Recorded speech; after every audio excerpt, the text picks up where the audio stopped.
This video is about how you can use a Launchpad Mini with Ableton Live. I'm going to assume that you've already got a Launchpad and you've downloaded the components standalone software or you're running it in a browser. There's a link in the show notes and a more in-depth explanation as to how to do this, but for the purpose of this video we're just going to crack on. When you open components, you'll be faced with this window where you select the device that you want to use, in this case Launchpad Mini. In the following window, we then want to create a new template. As the template is something we're going to use to map to Ableton or Logic or something like that. So we create new custom mode. And in this window, you're presented with a representation of the Launchpad itself, with the various pads and in the grid that you get when you get the Launchpad. And then on the other side of the page, you get these widgets, which are the things we're going to populate the grid with.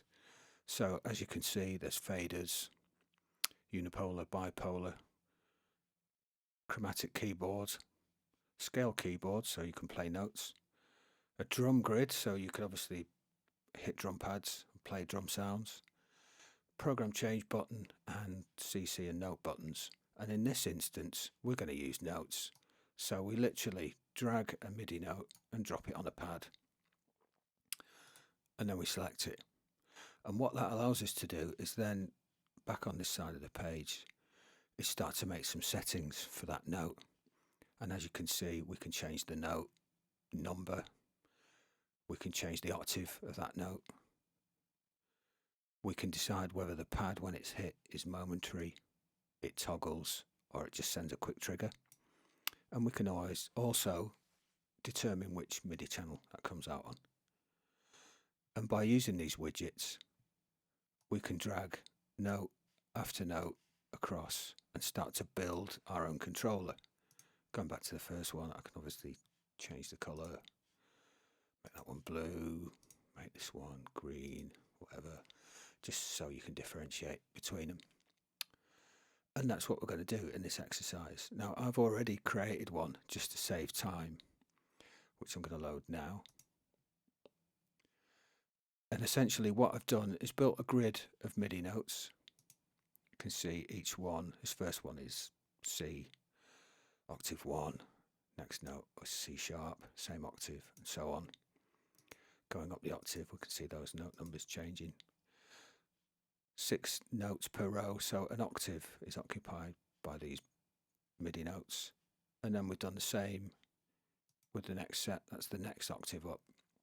So I've got these 24 buttons, and I'm going to use these 24 buttons to map to stuff in Ableton shortly.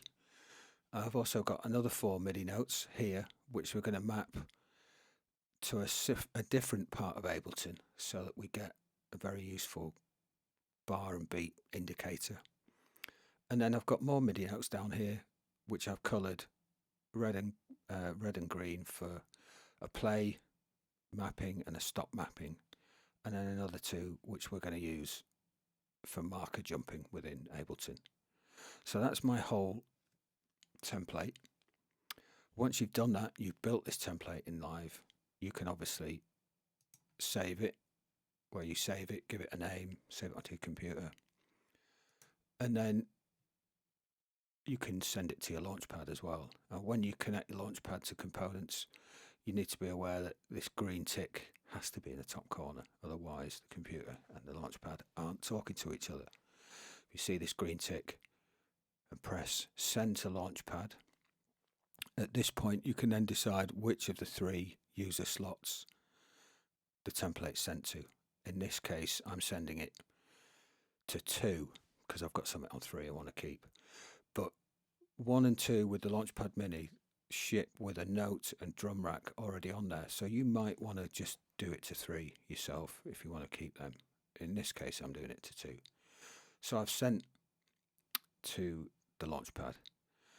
Going over, if we now look at the Launchpad, we can see that the layout that we created on the Launchpad component software is mirrored on the actual Launchpad itself. You can see we've got the play and stop buttons, the bar and beat indicator in the middle, and the various notes that we're going to map to markers on this side of the Launchpad control. So now let's jump across to live and see how this is going to work. So here we are in live, and I've created a kind of mini master session. Master sessions I've explained in the show notes, and there's some other tips on how to create them coming soon. But essentially, this is my live set. I've got songs along a timeline. Each one we'd like to jump to at various points in the set. And having them all in this one arrangement session is really useful, because it means that you haven't got to wait for live to reload a song at the end of playing one song. You can just jump straight to another one. Obviously, the more songs that you create, the more difficult it gets to navigate this whole arrangement, and that's why markers are really useful. So with our template in mind, mapping to markers is a relatively simple. By pressing Command M in Ableton, brings up the mapping window. You know it's mapping because everything turns blue that's available to be mapped. If we open up the browser, we can see already that I've pre-mapped